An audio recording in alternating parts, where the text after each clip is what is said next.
Hello students, welcome to maths पाठशाला। आज हम लोग जेईई मेन में आया हुआ ये बहुत इंटरेस्टिंग क्वेश्चन देखने वाले हैं। तो इस क्वेश्चन में इन्होंने बोला ही एक सिंपल सी बात है कि जैसे ये इक्वेशन है, क्वाड्रेटिक इक्वेशन है, x square plus A x plus B is equals to zero. तो क्वेश्चन क्या चाहता है या क्वेश्चन हमसे क्या बोल रहा है कि कितने ऑर्डर्ड पेयर ए कॉमा बी बनेंगे कि अगर इस इक्वेशन को अल्फा सेटिस्फाई कर रहा है तो अल्फा स्क्वायर माइनस टू भी इसको सेटिस्फाई करे।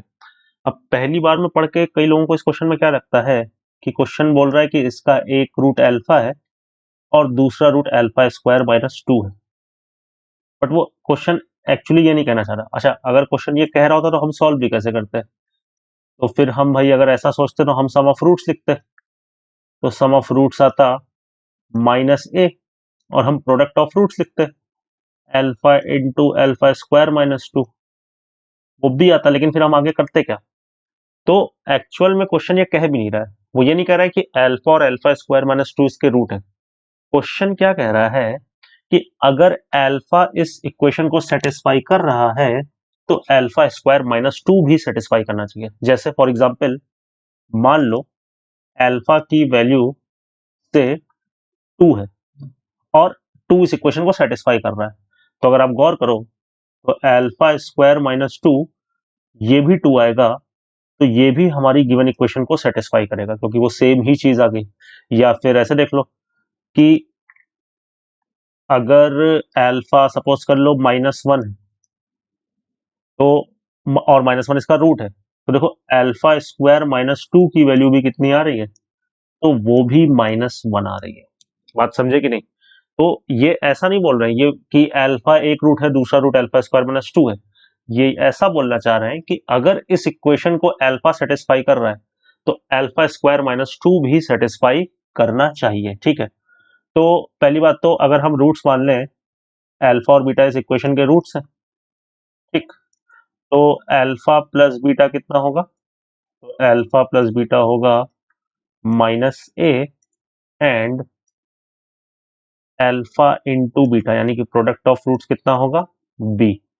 तो अपने को जो कैलकुलेट करना है वो कैलकुलेट करना है ए कॉमा बी के ऑर्डर्ड पेयर, यानी कि ए की वैल्यू कितनी आ रही है? Minus of alpha plus beta और बी की वैल्यू कितनी है? Alpha beta. तो हमें देखना है कि कितने ऑर्डर्ड पेयर इस टाइप के बन सकते हैं और कंडीशन क्या है कि अगर अल्फा हमारी इक्वेशन को सेटिस्फाई कर रहा है तो अल्फा स्क्वायर माइनस टू भी सेटिस्फाई करना चाहिए। तो देखो हम क्वेश्चन को केसेस के थ्रू सोचेंगे। तो देखो पहला केस तो सिंपल है कि जैसे मान लो कि रूट्स, एक बार इक्वेशन में फिर से लिख रहा हूँ। इक्वेशन है x square plus A x plus B is equals to zero. तो पहला केस में ऐसे मान ले रहा हूँ कि एक रूट अल्फा है और एक रूट बीटा है और इसमें बोल दो कि अल्फा बराबर बीटा हो जाए। ठीक, अब अल्फा बराबर बीटा यानी कि रूट्स इक्वल है, तो ऑब्वियसली हम चाह रहे हैं कि अल्फा अगर इक्वेशन को सेटिस्फाई करे तो अल्फा स्क्वायर माइनस टू भी करना चाहिए। तो यानी कि यहां पर तो अल्फा को अल्फा स्क्वायर माइनस टू के बराबर होना ही पड़ेगा, क्योंकि देखो सिंपल सी बात है, अल्फा और बीटा दोनों सेम है। ठीक, मतलब काइंड ऑफ रूट्स क्या हो गए? Alpha and alpha. और हम चाहते हैं कि अल्फा स्क्वायर माइनस टू भी सेटिस्फाई करे, तो इक्वेशन के दोनों रूट सेम है, अल्फा ही है। तो अल्फा स्क्वायर माइनस टू को भी अल्फा के बराबर होना पड़ेगा। तो ये एक सिंपल सी क्वाड्रेटिक है। तो alpha square minus alpha minus two is equals to zero. तो यहां से अपने पास आ गया alpha minus two into alpha plus one is equals to zero. तो यहां से हमें मिल गया अल्फा, और अल्फा को बीटा के बराबर ले रखा है तो अल्फा बराबर बीटा बराबर माइनस टू, या फिर अल्फा, सॉरी माइनस टू नहीं प्लस टू, और या फिर अल्फा बराबर बीटा बराबर माइनस वन। और हमारे ऑर्डर्ड पेयर क्या थे ए कॉमा बी के? तो ए कॉमा बी के ऑर्डर्ड पेयर थे minus of alpha plus beta. तो माइनस ऑफ अल्फा और बीटा दोनों ही, पहले वाला केस देखते हैं ये वाला, तो minus of two plus two यानी कि माइनस फोर, और प्रोडक्ट ऑफ रूट्स कितना आ जाएगा? अल्फा बीटा यानी कि फोर। ठीक है ना, मैं मतलब यहां पर रख रहा हूँ इस जगह पर अल्फा बीटा दोनों फिलहाल मैंने सेम लिए। और दूसरे वाले केस में क्या हो जाएगा? माइनस ऑफ -1 तो माइनस ऑफ -2 यानी कि 2, और प्रोडक्ट ऑफ रूट्स कितना आ जाएगा, -1 इंटू -1 यानी कि 1, वो वही b के बराबर है। तो दो केस तो ये हो गए, यानी कि अब देखो यहाँ पे आप देख भी सकते हो कि जैसे -4 इक्वेशन को सेटिस्फाई कर रहा है, तो -4 नहीं, ये 2 इक्वेशन को सेटिस्फाई कर रहा है, तो अल्फा स्क्वायर -2 भी 2 ही आ रहा है, तो वो भी इक्वेशन को सेटिस्फाई कर रहा है। अब ये क्वेश्चन इंटरेस्टिंग तब बनता है जब हम इसकी दूसरी कंडीशन पे आते हैं कि alpha not equal to beta है ना, मतलब कि अल्फा एंड बीटा डिस्टिंक्ट है। तो देखो सोचने वाली बात यह है कि अल्फा एक रूट है, और चूंकि अल्फा एक रूट है तो क्वेश्चन ने बोला है कि अल्फा स्क्वायर -2 भी रूट होना चाहिए, यानी कि अल्फा भी इक्वेशन को सेटिस्फाई करना चाहिए, और ये जो भी वैल्यू है ये भी इक्वेशन को सेटिस्फाई करनी चाहिए। फिर क्वेश्चन बोल रहा में हम लोग ने बोला कि दूसरा रूट बीटा डिस्टिंक्ट, यानी कि बीटा सेटिस्फाई कर रहा है, तो फिर बीटा स्क्वायर -2 को भी इक्वेशन को सेटिस्फाई करना पड़ेगा।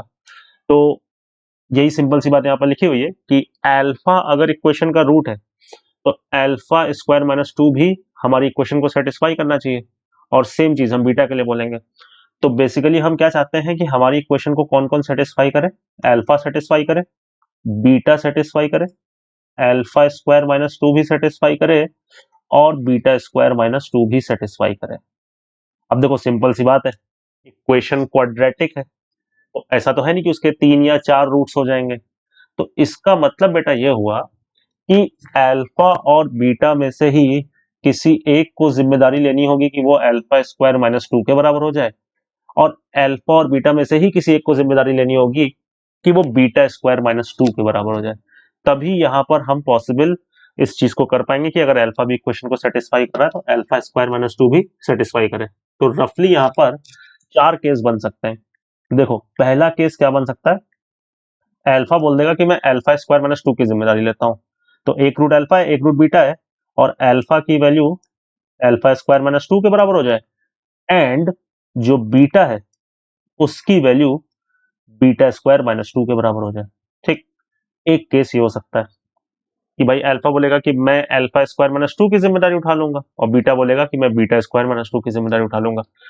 दूसरा केस ये हो सकता है कि देखो अल्फा और बीटा को तो इक्वेशन को सेटिस्फाई करना ही है, वो हम लोग ने डिस्टिंक्ट रूट्स माने, तो अल्फा बोलेगा कि मैं भैया बीटा स्क्वायर -2 की जिम्मेदारी उठा लेता हूं, तो मतलब अल्फा जो होगा वो बीटा स्क्वायर -2 के बराबर आ जाए, एंड बीटा बोलेगा कि मैं अल्फा स्क्वायर -2 की जिम्मेदारी उठा लूं।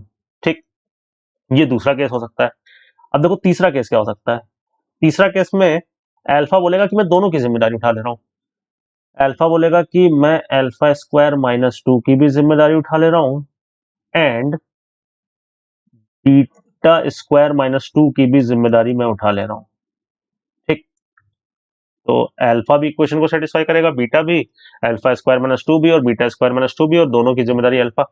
एंड फोर्थ में, थर्ड और फोर्थ मोस्टली सेम ही केस है, तो थर्ड में यही काम बीटा बोल देगा, तो बात तो वही, बीटा बोलेगा कि मैं बीटा स्क्वायर -2 की भी जिम्मेदारी उठा ले रहा हूं, एंड बीटा बोलेगा कि मैं अल्फा स्क्वायर -2 की भी जिम्मेदारी उठा ले रहा हूं।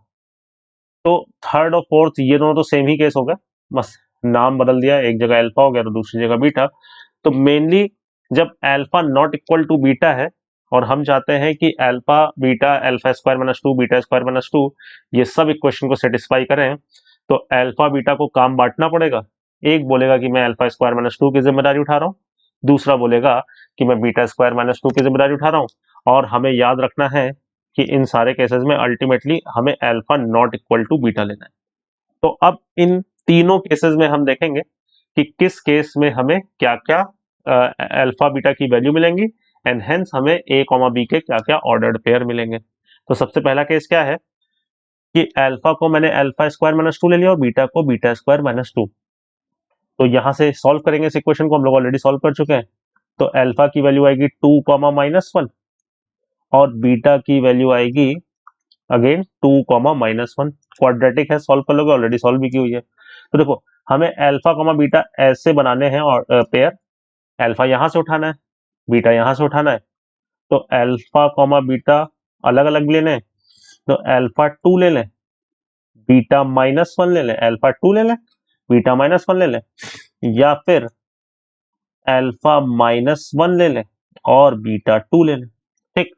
लेकिन आप ये बात तो समझ ही रहोगे, दोनों हैं तो सेम ही चीज। इससे अपने a कॉमा बी का जो पेयर आएगा वो तो दोनों से सेम ही आएगा। तो a कॉमा बी किसके बराबर था भाई? Minus of alpha plus beta. तो minus of alpha plus beta, तो इन दोनों को जोड़ेंगे तो 1 आएगा, तो यानी कि माइनस ऑफ 1 और फिर अल्फा इंटू बीटा, तो यानी कि ये कितना आ जाएगा? माइनस का 2। यहां तक मेरे ख्याल से बात क्लियर होगी। तो ये हमें तीसरा पेयर मिल गया। तो अब केस 2 की तरफ बढ़ते हैं। तो केस 2 में हम बोल रहे थे कि अल्फा उठाएगा जिम्मेदारी बीटा स्क्वायर माइनस 2 की, और बीटा उठाएगा जिम्मेदारी अल्फा स्क्वायर माइनस 2 की। तो हम अगर चाहें तो इन दोनों इक्वेशंस को साइमल्टेनियसली सॉल्व करके अल्फा बीटा निकाल सकते हैं, बट हमारा कंसर्न केवल एक है, हमें अल्फा प्लस बीटा और अल्फा इंटू बीटा चाहिए, उससे हमारा पेयर ए कॉमा बी आ जाएगा। तो मैं क्या करूंगा, इन इक्वेशंस को एक बार ऐड कर दूंगा, एक बार सब्ट्रैक्ट। तो देखो, एक बार इन दोनों को सब्ट्रैक्ट करेंगे तो इधर आएगा अल्फा माइनस बीटा, और राइट हैंड साइड को सब्ट्रैक्ट करेंगे तो 2 तो कैंसिल हो जाएगा, तो इधर से आएगा beta square minus alpha square, ठीक। तो यहां से हम लोग इसको लिख सकते हैं अल्फा माइनस बीटा, और इधर से ये आ जाएगा beta minus alpha into beta plus alpha.